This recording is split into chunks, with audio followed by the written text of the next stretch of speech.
Olá, meu amigo, minha amiga, sejam bem-vindos ao nosso Portal do José, fechando mais uma semana que foi e ainda está sendo repleta de acontecimentos muito importantes, como, por exemplo, a prisão nesta madrugada, exatamente às 4h30 da manhã, do ex-presidente da República, Fernando Collor de Mello, por determinação do ministro Alexandre de Moraes. Ao que a defesa está informando, ele foi preso nesse horário porque ele estava se deslocando da casa dele para a Superintendência da Polícia Federal. Puxa vida, isso que é um desejo de cumprir uma justiça no nosso país, né? Uma determinação judicial.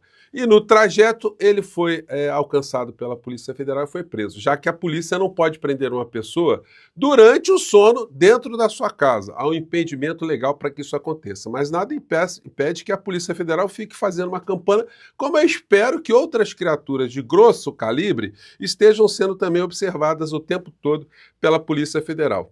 Essa prisão abre caminho para que a gente entenda o que irá acontecer com outros criminosos, como a figura do ex-presidente da República, o senhor Jair, e a sua Orcrim.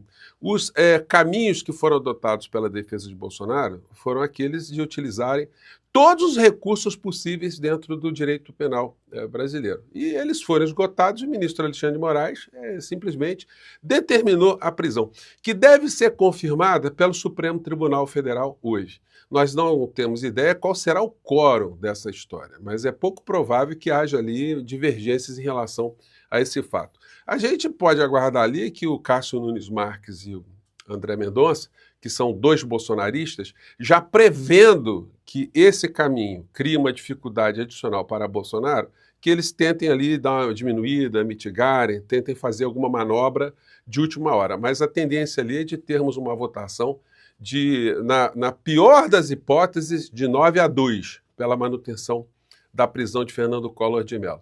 Tem muita gente que fica especulando ainda se ele vai ficar muito tempo preso, vai deixar de ficar muito tempo. Gente, olha, o que nós temos de fato concreto é a prisão dele. Agora, claro que em função da idade dele, há uma progressão de regime, o volume da pena dele é de quase 9 anos, então ele não vai ficar a eternidade preso. Mas é uma pessoa de 75 anos, um ano para uma pessoa dessa, né, nessa fase da vida, na cadeia, pesa muito, né? Não é legal para ninguém, né? E isso sinaliza que o futuro do inelegível será muito mais duro, porque o volume de penas que ele será condenado será muito maior. Então, mesmo numa progressão de pena, a situação para ele vai ficar muito complicada. Mas, enfim, é o que a justiça determina. Essa criatura fez muito mal ao povo brasileiro. Essa criatura contribuiu com o seu comportamento para milhares e milhares de mortes. Então, não tem como escapar, sobretudo, dos desmandos todos que ele cometeu junto com a sua Orcrim, que achou que poderiam, através de um golpe, passar um pano, passar um rodo em tudo aquilo que eles fizeram de mal contra o povo brasileiro. Mas não vai dar, não. Vou conversar com vocês sobre alguns detalhes, vou trazer aqui mais informações, vamos atualizar aqui alguns fatos, mas antes de mais nada, é sempre muito importante também convidar você que está chegando agora ao nosso portal, ainda não é inscrito, para que você se inscreva aqui conosco e venha participar das nossas atividades, dê sempre seu joinha, mande seu comentário, compartilhe os nossos vídeos e, se puder, venha também para o nosso clube de membros. Você que é muito bem-vindo e muito bem-vindo. Bom, vou começar aqui com um bordão que muita gente já está reproduzindo. Que depois de Fernando Collor de Mello, quem será preso? Bom, na fala dele, vamos ver aqui, né? Bolsonaro! Bolsonaro! Bolsonaro! Bolsonaro! Bolsonaro! Gente, não tem como a gente não ficar contente, né? Com um sentimento cívico mais aflorado, vendo que, embora tenhamos muitos solavancos nas instituições aqui no nosso país, elas estão a duras penas caminhando, e elas vão levar esses criminosos todos para a cadeia, porque se isso não acontecesse, de fato o Brasil seria o país da balbúrdia, o país do vale tudo. O Supremo, os ministros sabem disso.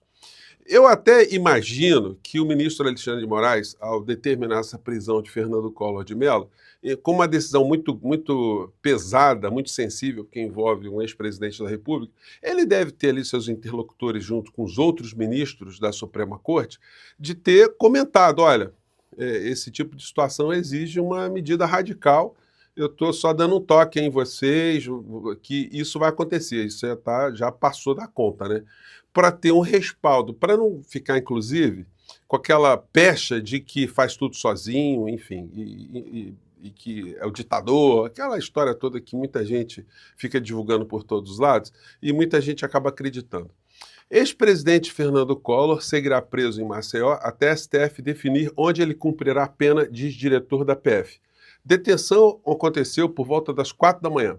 O ministro do STF, Alexandre de Moraes, rejeitou os recursos de Collor contra a condenação a 8 anos e 10 meses de prisão em um desdobramento da Lava Jato. Então, essa é a notícia. E aí eu queria passar aqui com vocês mais notícias relacionadas a tudo isso, né? Ao futuro do nosso país. Porque uma das questões que estava sendo levantada é essa aqui, relacionada à impunidade desses criminosos todos. Só que aconteceu o seguinte, líderes do Centrão indicaram à Mota que apoio à anistia foi inflado. O que acontece? Esse projeto infame de liberar esse criminoso maior da nação da cadeia estava sendo tocado em velocidade máxima, sem que os deputados soubessem os meandros desse projeto de lei. Porque é muito comum, gente. Os deputados e senadores, eles têm uma espécie de camaradagem implícita. Tem os assessores de gabinete que pegam ali um projeto de lei e vão colher as assinaturas dos deputados. Então é o seguinte, olha, eu sou assessor do deputado tal, estou com um projeto aqui, o senhor pode assinar? Aí o cara assina, de camaradagem. Porque quando ele for apresentar um projeto de lei também, ele quer a mesma reciprocidade. Então, de um modo em geral, ele sai assinando tudo. E esse projeto aí, ninguém quis se comprometer em não assinar, junto com os seus outros colegas. Então assinaram ali, só que quando a coisa veio à tona, quando nós começamos a falar, outros tantos canais começaram a falar, e a coisa chegou nos grandes veículos de comunicação, colunistas importantes começaram a jogar luzes também, se viu que o projeto de lei não era para salvar a senhorinha do batom, a outra que estava com Bíblia, o pipoqueiro, não, era para salvar o criminoso mor da nação. Aí a coisa mudou de figura. Então, como o caso tem uma importância maior, isso acabou sendo deixado de lado e o Mota ficou sabendo que, de fato, muitos deputados estavam sendo grampeados, né, inclusive na chegada do aeroporto. Né, o Sóstenes Cavalcante montou um grupo lá com 20 moças para ficarem seduzindo os deputados para colher assinatura e tal, com hashtag, enfim. Então, isso tudo veio à tona e agora o projeto de lei de anistia da criatura foi para o ralo. E vão ter que montar uma outra história, porque isso aí não está mais na prioridade, não. E mais do que isso, né? Isso deixou a criatura mais desnudada, e não é por outra razão que ele está tendo uma recaída lá no hospital. Ele não vai ter uma piora dessa história, gente. Ele está lá muito bem cuidado, muito bem assistido, numa condição que ele não quis que outras pessoas tivessem ao tempo que ele foi presidente da República, que ele mandou invadir os hospitais, vocês se lembram disso, para as pessoas fazerem registros aqui no Rio de Janeiro e outras partes do Brasil, deputados entrando em UTIs, gravando para mostrar leito vazio. Uma infâmia, uma imundície que essa gente fez, e agora ele está posando de coitadinho. Fazendo um corte aqui e trazendo a questão internacional para mostrar que eles estão ferrados mesmo, no português claro, está acontecendo o seguinte.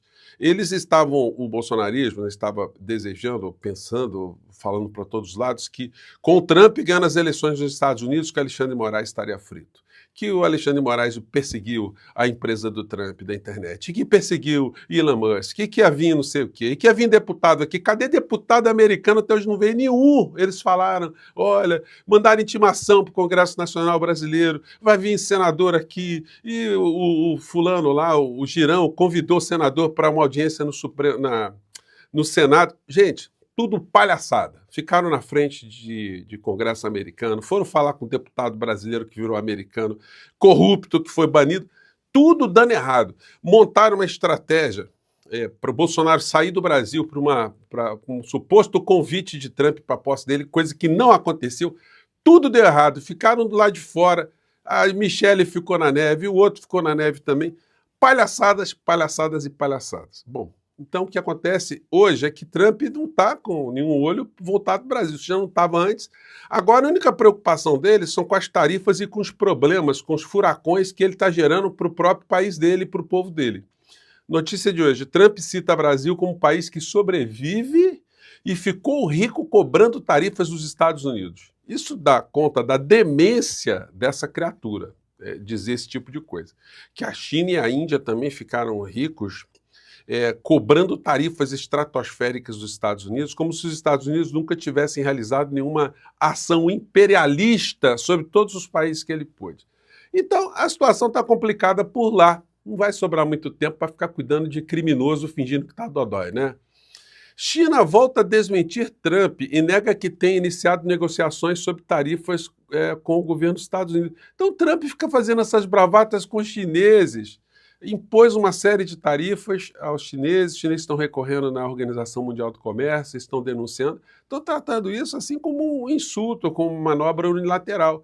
E o Trump fica contando essas cascatas, os chineses estão dispostos a conversar, os chineses só vão conversar, segundo a gente está vendo agora, se o Trump anular todas as sanções unilaterais que acarretou contra a China. Simples assim.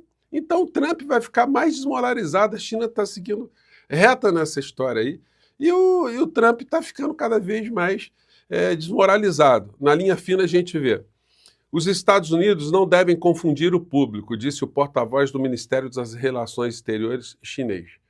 Junto com essa história aí, o que a gente está vendo é isso aqui, ó.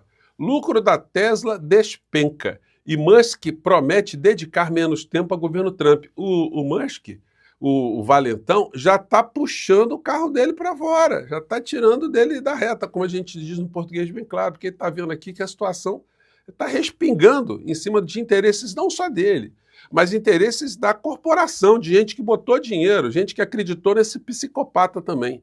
Então, o buraco está muito grande, os conflitos estão muito grandes, portanto, não sobra tempo suficiente para esses direitistas lá de fora ficarem preocupados com os criminosos aqui de dentro. E você que é bolsonarista, fique tranquilo, o seu mito vai ficar bom, ele está sendo bem cuidado, ele está sendo muito bem tratado ali, em breve ele sairá, e em breve você verá a criatura sentado, não dentro de uma UTI, mas ali no banco dos réus em sessões do Supremo Tribunal Federal. Vai tentar se defender, mas o fim dele vai ser o mesmo do Collor, a cadeia. E aí eu prometo a vocês que eu farei uma live o dia inteiro aqui, vamos ficar o dia todo aqui tratando da prisão do inelegível, tá legal? É a promessa que eu faço aqui com vocês e ela será cumprida. Gente, eu fico por aqui, um grande abraço, mais tarde a gente volta. Tchau!